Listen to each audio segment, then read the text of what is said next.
Welcome to 805 Focus. I'm Dr. Cynder Sinclair with Nonprofit Connect, and we will be bringing you the latest on your favorite nonprofits, so get ready to be inspired. Our special guests today are Dudley Conneely, Executive Director, and Abbey Eads, member of Eyeshine. Welcome, Dudley and Abbey. Thank you for having us. Thank you very much, and thank you for inviting us. Oh gosh, I'm so glad you're both here because I know you have a big story to tell us, and I've learned all kinds of things about Eyeshine on your website, and now I'm eager to hear it from both of you. So who would like to start? Let's jump in and talk about Eyeshine. Abbey. Hi, okay, so my name's Abbey Eads. I'm a part of Eyeshine organization, and Eyeshine is a nonprofit organization that just inspires and is dedicated to empowering individuals with disabilities to go on new experiences and have new adventures in just a supportive space. And you, it seems like I got the sense that you mostly serve children, young people, maybe up to 25 or something? Yes. Well, actually, we have the visually impaired. We go from 6 to 60 in the visually impaired community.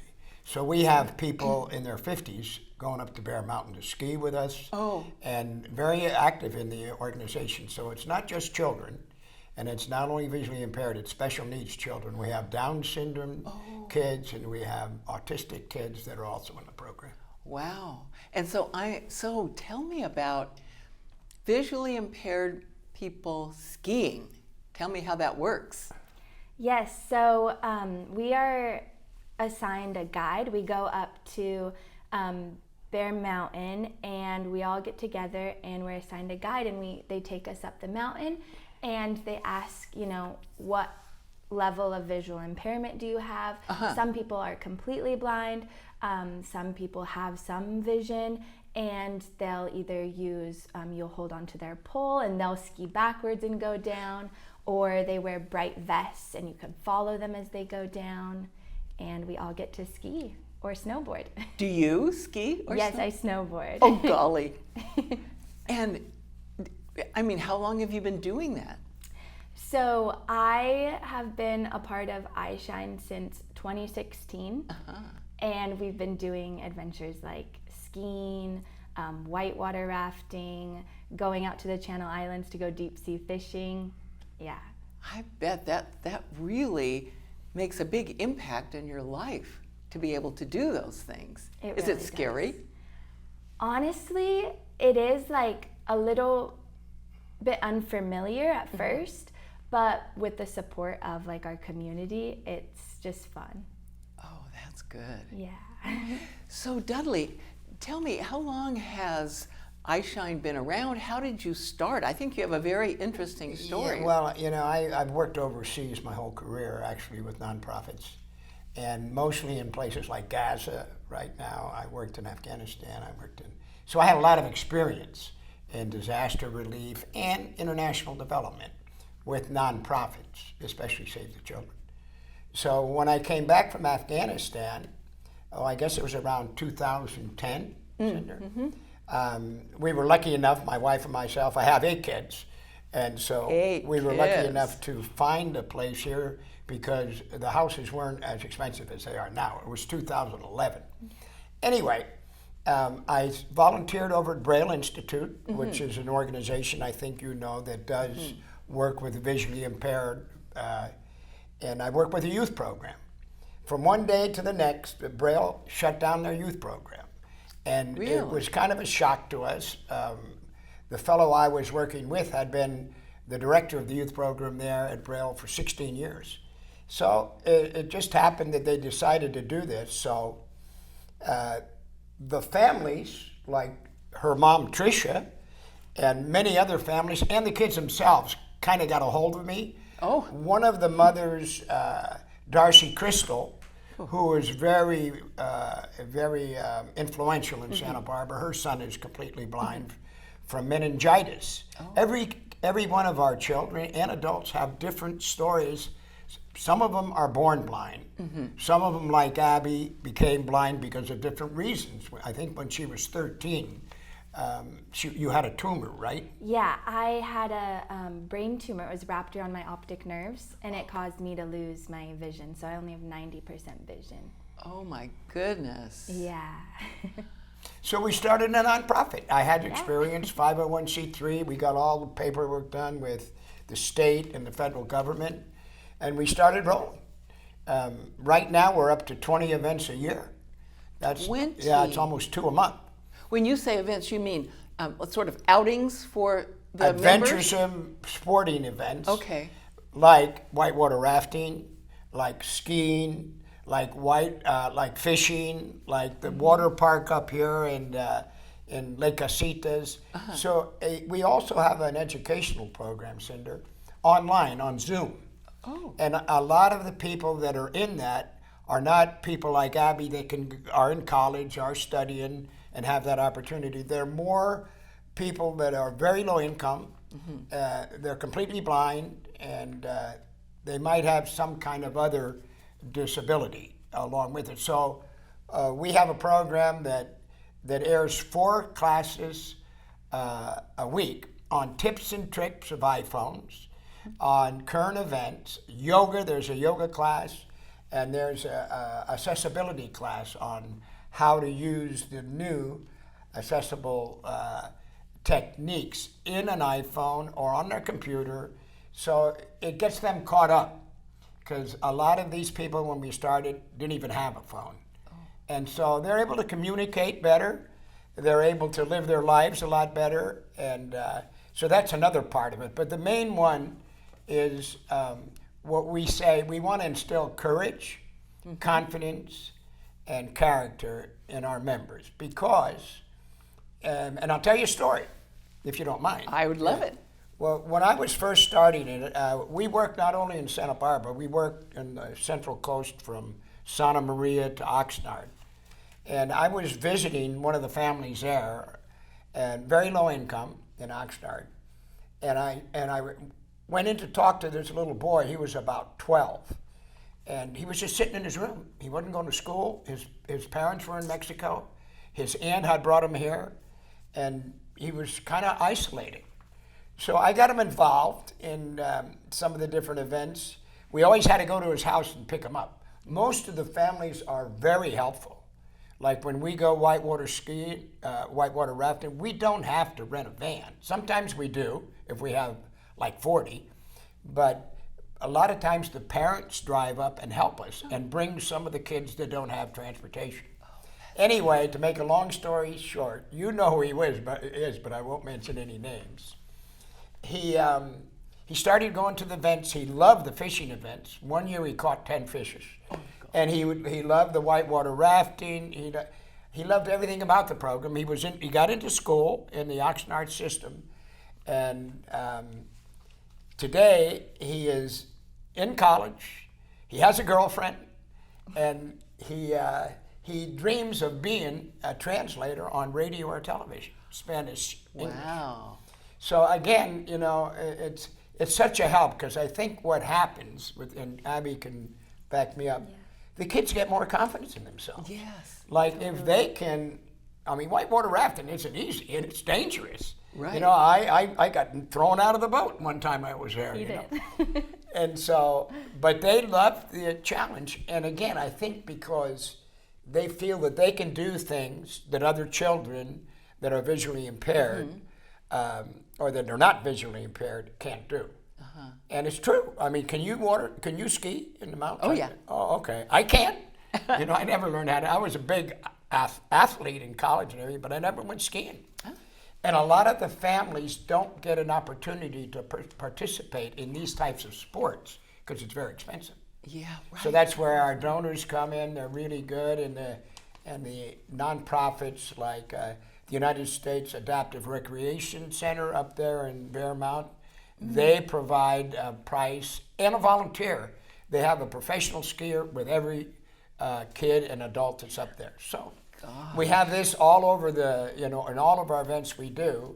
For example, goal ball. Do you know what goal ball is? No. It's a sport that the visually impaired play. This one is so competitive. If she doesn't win, you'll see tears. No? But, is that right, Abbey? Thanks, and Dudley. what happens, Oxnard gives us a gym. Every year we have 1 or 2 tournaments, and all the families come in and they root for their kids. And the idea of the game, it's just like soccer. It's a soccer goal, Yeah. right? And then, but they only have 3 people to a team. They're all visually impaired, or if they're not, blindfolded. They have to wear a blindfold. For example, if I play on one of the team or you play, Yeah. it's on your knees, and what they do is they block. They roll. It's the size of a gymnasium. They roll the ball down, and one of the 3 defense tries to stop it from going into the goal. And I will say the playing field is even because everybody has blindfolds, but the way that you orient yourself is with tactile lines. So you're just feeling and listening. Oh, gosh. Yeah. So, Very Abbey, are you in college? Yeah, I'm a college student. Okay, and you live in Ojai. Yeah. Okay, so where do you go to college? I then? go to college at California State University, Channel Islands. Oh, that's great. Yeah. It's a great experience so far. I really like it. How would you say Eyeshine has really impacted your life? So I think it's impacted me in so many different ways. I think the very first time I noticed it was a couple years after my diagnosis of becoming blind, and I was entering into high school. And the feeling of isolation and kind of being overwhelmed because it was harder to connect with the sighted community that I was once a part of. So I wanted to get more connected to my peers in my school and other students. So I brainstormed with Dudley, and we came up with the idea to start a club called Eyeshine Alliance. And I was able to get a group of kids together to start a couple really special projects. One of my favorites being starting to reach out to restaurants in my community, and with the help of my Braille teachers, producing Braille menus for them. And that was something that helped me feel like I was getting connected back to that community that I felt, distant from at one point. That is a great project. Yeah. So are they still using the Braille I menus? think so, yeah. Golly. On the questions of Braille, every year several of the schools here in Santa Barbara ask us to participate in a science night. Oh. And our children that are excellent with Braillers go, and then other people show how they can see through their phones or magnifying equipment or new apps that are on the phone, yeah, a lot or of the Brailler. technology. And the little kids come in. It's usually from 1 to 6 grade, and we go to Hollister School and some of the other schools. And one of our members types their names in Braille. So they're watching him, and that's how he's completely blind, has been for his whole life, but that's how he communicates. And he's amazing. He's amazing with an iPhone. I'm talking about Joe, Yeah. your buddy Joe. And so he's all evening there typing the children's name. And then what we do in these classes, it's reaching out to the community who reaches out to us too. We blindfold a lot of the children, and we give them their canes. And they're walking around the school seeing what it's like to have to avoid things. And usually they're pretty good at it, Yeah. That is fabulous. But that's another program that we try to give back to the community in whatever way we can. And what a great learning experience for people who are sighted. I bet they learn a lot from that interaction. Oh yes, they're very, and the parents. And not only that, sometimes we find children that are visually impaired or have a special need, and then we get them involved also. So we're always growing as much as we can to serve the community, because in a way we're kind of the best kept secret. You probably never heard of Eyeshine. I had never. We're out of Goleta, but we're all over the place. We're in Santa Clarita. We go to the Gentle Barn there in Santa Paula. We go to the paintball gun, and the kids are blind, but they're shooting each other with paint and Nerf balls. I don't know. So all the different activities are just to help the children, again, and the adults, get out there and have more confidence in themselves. several of them are working now, you know. And Abbey, I think, are you still studying biology or chemistry? No. Yeah, I am. Yeah, and I don't doubt one of our kids from Ventura, you know, Seneca Hill, Yes, Seneca. is on her last year to become a visually impaired teacher. So exciting. God. So she went through that system in grammar school, where every school has educational programs, a special education, and now she's going to be a teacher, and that was her dream, and she just went out and did it. No, so Gosh. So you collaborate with a lot of different organizations, and you also use volunteers a lot, it sounds like. And yes, we do. You know, and a lot of times the volunteers are part of the family. You know, Yeah. who drive up with us. Some college students. And like I said, we could use any type of volunteer we can use, especially those that are good at administration, that are good at working on our drive, our Google Drive. I'm sure Holly is very good at this, but you know, I'm kind of a dinosaur, but they help immensely in organizing our technical part of the organization, because that's very important to get the word out. And so Eyeshine is a nonprofit 501c3, and so a person could go on your website, for example, and make a financial donation. That's what they do. You would love that, and it would be tax deductible. And while they're on the website, they could find out how to be a volunteer, they could find out more about your programs, they could find out how to collaborate with you if they're an organization or... Exactly. And we participate, you know. One thing we also use, Cynder, is MailChimp. And you know, one of our students, one of our volunteers, sends out maybe monthly newsletters through MailChimp, and that's another way that we ask for donations. A lot of the people are old friends of mine. I've been around a long time, so they went to college with me or high school. Some of them are more influential than others, but we get donations from $10 on up, you know, whatever. And so that's what we really want to do. Because we've grown so much, sometimes the donors dry up a little bit, and, you know, they've given, but then they want you to get. So we're in that situation right now where we're reaching out, trying to get new donors, and not only to donate, but to join us on some of the activities. So Dudley and Abbey, we have about a minute left. Is there anything else you'd like our audience to know about Eyeshine?